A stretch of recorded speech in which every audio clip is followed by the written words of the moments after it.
TDP నేత Buddha Venkanna comments. Municipal chairman కోసం వేలం పాట పెట్టి దాడులు, హత్యలు చేయించిన దుర్మార్గులు పిన్నెల్లి సోదరులు. వారిని నడిపించిన రాక్షసుడు జగన్మోహన్ రెడ్డి. ఇలా రాక్షసులంతా కలిసి రాష్ట్రాన్ని రావణ కాష్టంగా మార్చారు. సుప్రీంకోర్టు ఆదేశాలతో పిన్నెల్లి సోదరులు అరెస్టు చేస్తే ఇది తప్పు, అన్యాయమని జగన్ మాట్లాడతాడు.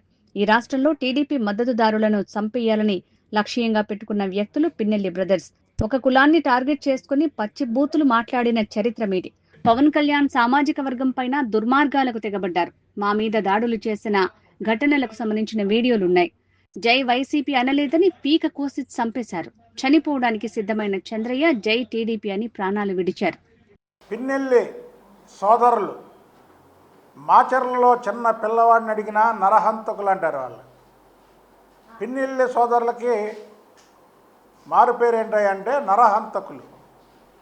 వాళ్ళకి దయాదాక్షిణాయాలు లేవు. వాళ్ళకి బడుగు బలహీన వర్గాలంటే బాగా చులకన. అక్కడ వాళ్ళ హత్యలు చేసిన ప్రతి ఒక్కరు కూడా బడుగు బలహీన వర్గాల వారే.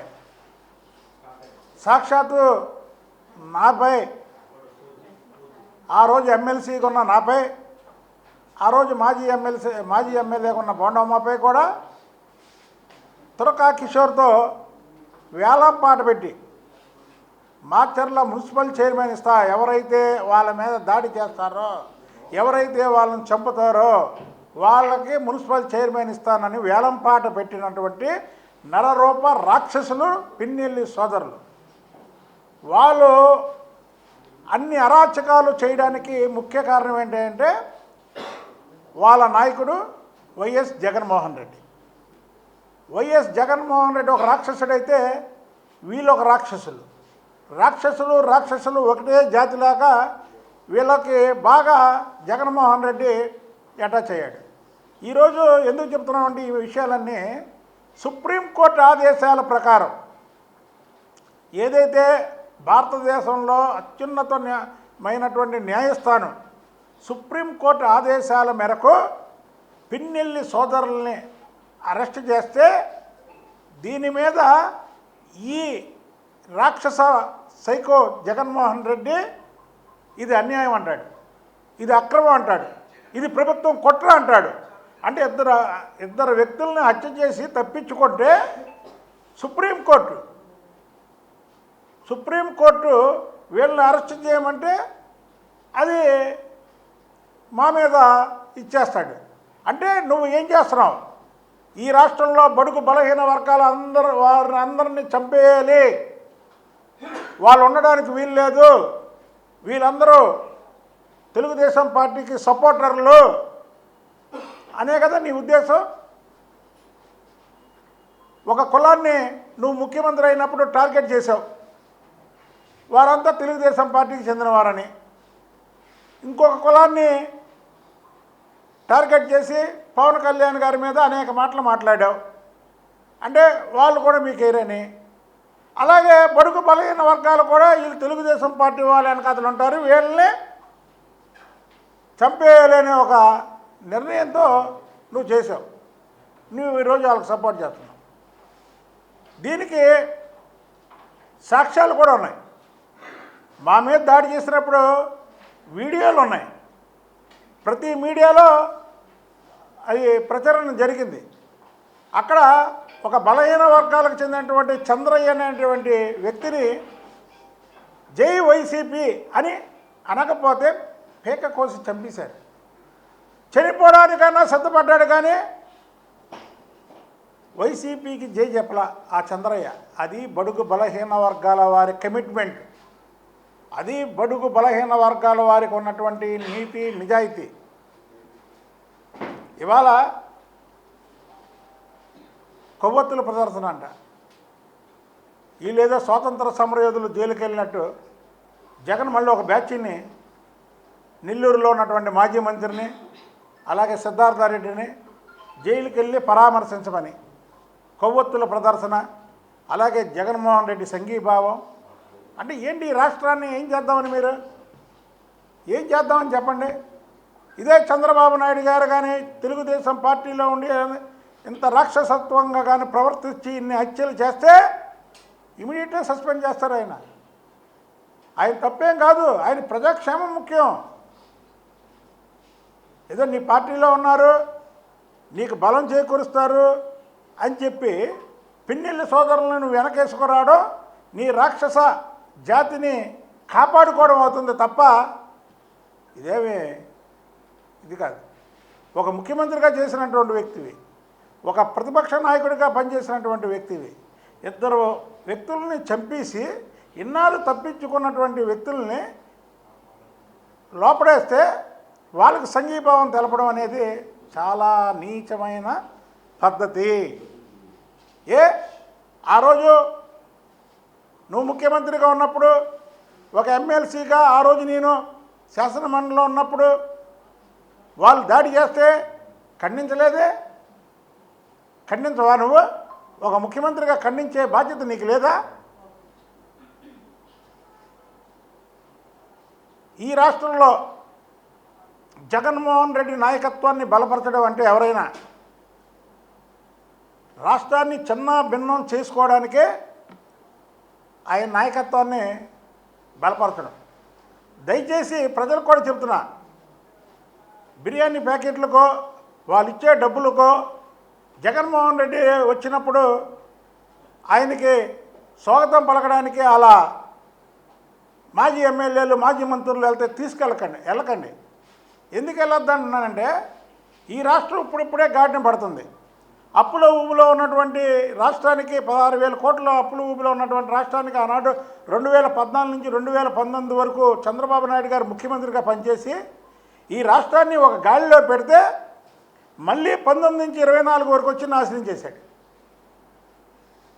మళ్ళీ ఈరోజు ఆహారనిశలు కష్టపడుతున్నారు కూటమి ప్రభుత్వం. ఒక పక్క చంద్రబాబు గారు, మరో పక్క లోకేష్ బాబు గారు, మరో పక్క పవన్ కళ్యాణ్ గారు, కేంద్రం మోడీ గారు సపోర్ట్ చేస్తూ ఈ రాష్ట్రాన్ని ఎలాగైనా ఒక గాడిలో పెట్టాలనే దృఢ సంకల్పంతో కూటమి ప్రభుత్వం ఉంది. కానీ ఈ జగన్మోహన్ రెడ్డి ఏం చేస్తున్నాడు? ఋషులు యాగం చేస్తుంటే రాక్షసులు దాన్ని పాడు చేయడానికి చూసినట్టు మళ్ళీ ఏదో ఒక కథ అల్లుతాడు. ఏదో ఒక కథ అల్లడం, దీన్ని డైవర్ట్ చేయడం. డైవర్షన్ పాలిటిక్స్ జగన్మోహన్ రెడ్డికి అలవాటైపోతుంది. అతను మాట్లాడే విధానం చూస్తుంటే అతనికి మైండ్ కూడా సరిగ్గా లేదు, మతి స్థిమితం లేదు జగన్మోహన్ రెడ్డికి. మీరు చూడండి, అతను ప్రెస్ మీట్లు చూడండి, నా ప్రెస్ మీట్ చూడండి, ఆయన్ని నాది ఏది చంద్రబాబు గారు, లోకేష్ బాబు గారు లేదా పవన్ కళ్యాణ్ గారు వాళ్ళ దాకా అక్కర్లా. జగన్మోహన్ రెడ్డి ప్రెస్ మీట్లు చూడండి, నా ప్రెస్ మీట్ చూడండి. నేను ఎలా మాట్లాడుతున్నానో ఆయన ఎలా మాట్లాడుతున్నాడు. అసలు మాట్లాడే పద్ధతి కూడా అతను మైండ్ ఉండి మాట్లాడే మాటలు కాదు అవి. నీ పార్టీకి చెందినటువంటి వ్యక్తులైతే మాత్రం నువ్వు అలా చెప్తావా? ఇవాళ మాచర్ల ప్రజలందరూ కూడా సంతోషాలతో దీపావళి చేసుకుంటున్నారు. దీపావళి అయిపోయి 2 నెలలు అయినా సరే మళ్ళీ ఈరోజు దీపావళి చేసుకుంటున్నారు అక్కడ. ఎందుకంటే మాచర్ల ఎవరైతే మాచర్లలో పిన్నెల్లి సోదరులు అక్కడ లేకపోతే వాళ్ళకి అక్కడ స్వాతంత్రం వచ్చినట్టు. భారతదేశానికి స్వాతంత్రం వచ్చింది, కానీ ఈ మాచర్లలో పిన్నెల్లి సోదరులు చేసే అఘాయిత్యాలు, దోపిడీలు, దొంగతనాలు, మానభంగాలు, అలాగే హత్యలు, అక్కడ ఎవరికి ప్రశాంతత లేదు. వాళ్ళకి నువ్వు సంఘీభావం తెలుపుతావా?